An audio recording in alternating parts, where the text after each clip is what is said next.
नमस्कार दोस्तों, स्वागत करता हूं आप सभी का हमारी सीरीज अंडरस्टैंडिंग भगवत गीता में।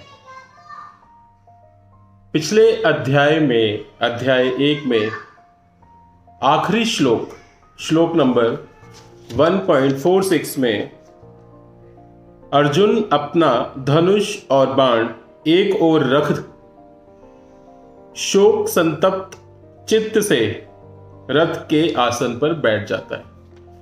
वहां वो एक तरीके से हार वाली स्थिति में आ जाता है। उस श्लोक के बाद अध्याय 1 संपूर्ण होता है। आज हम स्टार्ट करेंगे अध्याय 2, जिसको सांख्य योग कहा जाता है। और इस अध्याय को पूरी श्रीमद् भगवत गीता में सबसे इंपॉर्टेंट अध्याय माना जाता है, क्योंकि जो एक्चुअल गीता का ज्ञान है, जो एक्चुअल गीता का सार है, वो अध्याय 2 ही है। अध्याय 2 में भगवान कृष्ण अर्जुन को गीता का उपदेश देते हैं और अध्याय 2 के बाद 16 अध्याय जो बचते हैं, उन अध्यायों में एक तरीके से डाउट सेशन या क्वेश्चन आंसर राउंड चलता है अर्जुन और भगवान कृष्ण के बीच में। इस सीरीज में सबसे इंपॉर्टेंट चैप्टर जो हम है आज स्टार्ट करने वाले हैं, जिसका नाम सांख्य योग या गीता का सार, सबसे इंपॉर्टेंट चैप्टर के रूप में हम स्टार्ट कर रहे हैं, द योग ऑफ एनालिटिकल नॉलेज। इस अध्याय में अर्जुन अपने सम्मुख उत्पन्न स्थिति का सामना करने में स्पष्ट रूप से अपनी असमर्थता जता देता है और युद्ध करने के अपने कर्तव्य से पीछे हट जाता है और औपचारिक रूप से भगवान कृष्ण को अपना आध्यात्मिक गुरु और उचित मार्गदर्शन प्रदान करने की प्रार्थना करता है। इस अध्याय के माध्यम से भगवान कृष्ण अर्जुन को बताते हैं कि आत्मा जो शरीर के नष्ट होने पर भी नहीं मरती और उसकी अमरत्व की शिक्षा देकर दिव्य ज्ञान प्रदान करते हैं। आत्मा एक जन्म से दूसरे जन्म में उसी प्रकार परिवर्तित होती है जिस प्रकार मनुष्य पुराने वस्त्र त्याग कर नए वस्त्र धारण करता है। इसके बाद भगवान कृष्ण सामाजिक दायित्वों के विषय में अर्जुन को याद दिलाते हैं कि धर्म की मर्यादा के लिए योद्धा के रूप में युद्ध लड़ना अर्जुन का परम कर्तव्य है।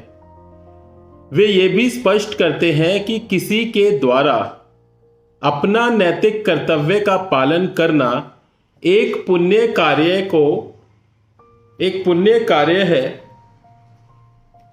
जो स्वर्ग का द्वार खोलेगा, किंतु कर्तव्यों से विमुख होने के कारण आप समाज से तिरस्कारे जाओगे और आपको सिर्फ अपयश प्राप्त होगा। यह इंट्रोडक्शन था अध्याय 2 का,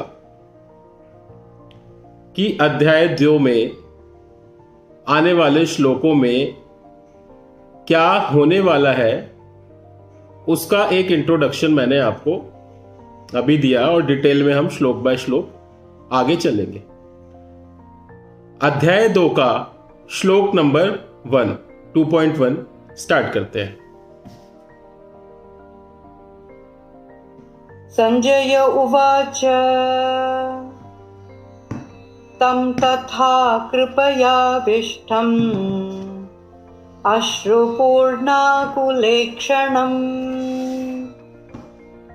विषिदन्तमिदं वाक्यम् उवाच मधुसूदनः।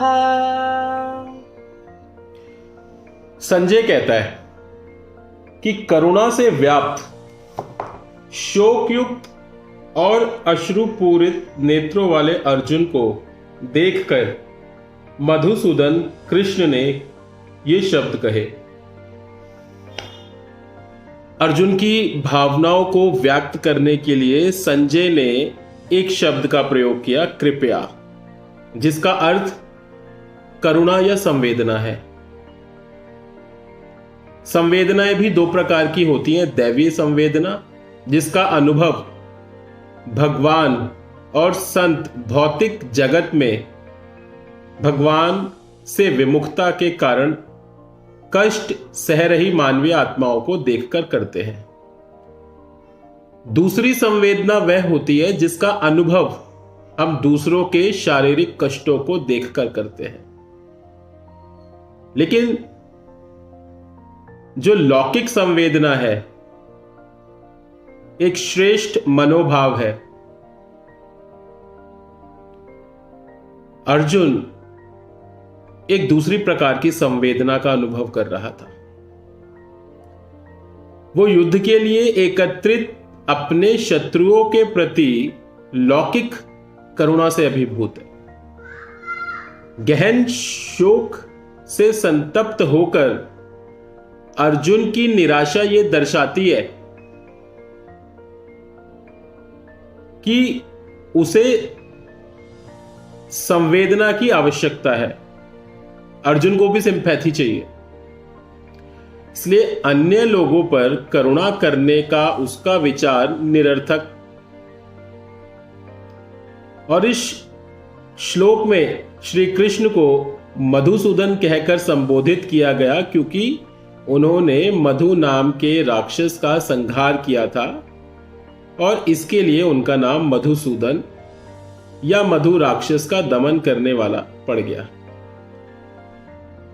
यहां भगवान कृष्ण अर्जुन के मन में उत्पन्न संदेह रूपी राक्षस को मारना चाहते हैं जो उसे अपने युद्ध धर्म का पालन करने से रोक रहा है। सो दिस वॉज द श्लोक नंबर 2.1 फ्रॉम अध्याय 2। दूसरी श्लोक की तरफ चलते हैं।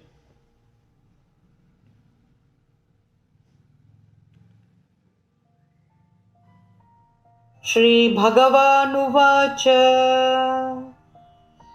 कुतस्त्वा कश्मलमिदं विषमे समुपस्थितम् अनार्यजुष्टमस्वर्ग्यम्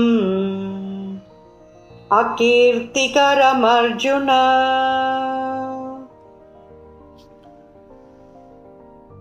यहां भगवान सेकंड अध्याय में अब स्टार्ट करते हैं बोलना। पहले अध्याय में भगवान का सिर्फ एक श्लोक था कि हे पार्थ, युद्ध की इच्छा से एकत्रित हुए उन सभी योद्धाओं को देख लो जिनसे तुम्हें युद्ध लड़ना है। सिर्फ इतना श्लोक अध्याय 1 में भगवान कृष्ण बोलते हैं। अब सेकंड अध्याय से भगवान कृष्ण बोलना स्टार्ट करेंगे, लेकिन यह पहला श्लोक है अध्याय 2 का। इस श्लोक का मीनिंग है कि भगवान कहते हैं, हे अर्जुन, तुम्हारे मन में यह कल्मश कैसे आया? यह उस मनुष्य के लिए तनिक भी अनुकूल नहीं है जो जीवन के मूल्यों को जानता हो। इससे उच्च लोक की नहीं अपितु अपयश की प्राप्ति होती है। भगवान कृष्ण यहां अर्जुन की जो स्टेट है, मेंटल या फिजिकल स्टेट आज की डेट में, उसके ऊपर भगवान प्रकाश डालते हैं। हमारे पवित्र ग्रंथों में आर्य शब्द का प्रयोग किसी प्रजाति या जाति के लिए नहीं किया गया। मनुस्मृति में आर्य शब्द की परिभाषा एक परिपक्व और सभ्य मानव के रूप में की गई है। यहां भगवान आर्य शब्द का प्रयोग करते हैं। आर्यन जैसा संबोधन सबके कल्याण की भावना की ओर संकेत करता है और वैदिक धर्म ग्रंथों का उद्देश्य मानवों को सभी प्रकार से श्रेष्ठ आर्य बनाने का उपदेश है। इस श्लोक में भगवान कृष्ण अर्जुन की मानसिक प्रेजेंट मेंटल स्टेट, वर्तमान मानसिक स्थिति को इन आदर्शों के प्रतिकूल पाते हैं और इसके लिए उसकी व्याकुलता को ध्यान में रखते हुए वह उसे फटकारते हुए समझाते हैं कि वर्तमान परिस्थितियों में इस आदर्शवादी अवस्था में कैसे रहा जा सकता है। भगवद गीता, जिसे हम भगवान की दिव्य वाणी भी बोलते हैं, यहीं से आरंभ होती है, क्योंकि श्री कृष्ण जो अभी तक शांत थे इस श्लोक से बोलना आरंभ करते हैं। परमात्मा पहले अर्जुन के भीतर ज्ञान प्राप्त करने की एक जिज्ञासा को उत्पन्न करते हैं और ऐसा करने के लिए वह इस तर्क को उसके समक्ष प्रस्तुत करते हैं कि उत्तम पुरुष के लिए इस प्रकार किसी भी भ्रम की स्थिति में रहना अपमानजनक है और अनुचित है। उसके बाद वो अर्जुन को अवगत कराते हैं कि मिथ्या मोह के परिणामों से आपको अपयश और असफलता मिलेगी और आत्मा का पतन होगा।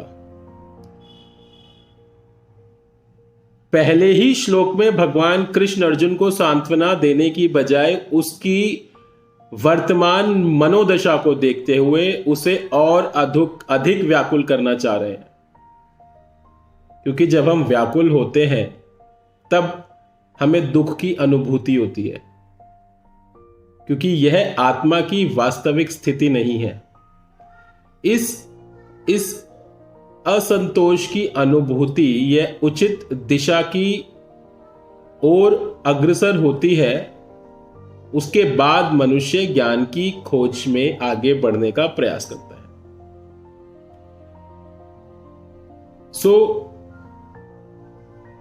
भगवान कृष्ण द्वारा सांख्य योग, द योग ऑफ एनालिटिकल नॉलेज या गीता का सार यहां से आरंभ होता है। आज की वीडियो में श्लोक नंबर 2.2 पर हम समाप्त करते हैं। नेक्स्ट वीडियो में हम श्लोक नंबर 2.3 से आगे बढ़ेंगे और आगे समझने की कोशिश करेंगे।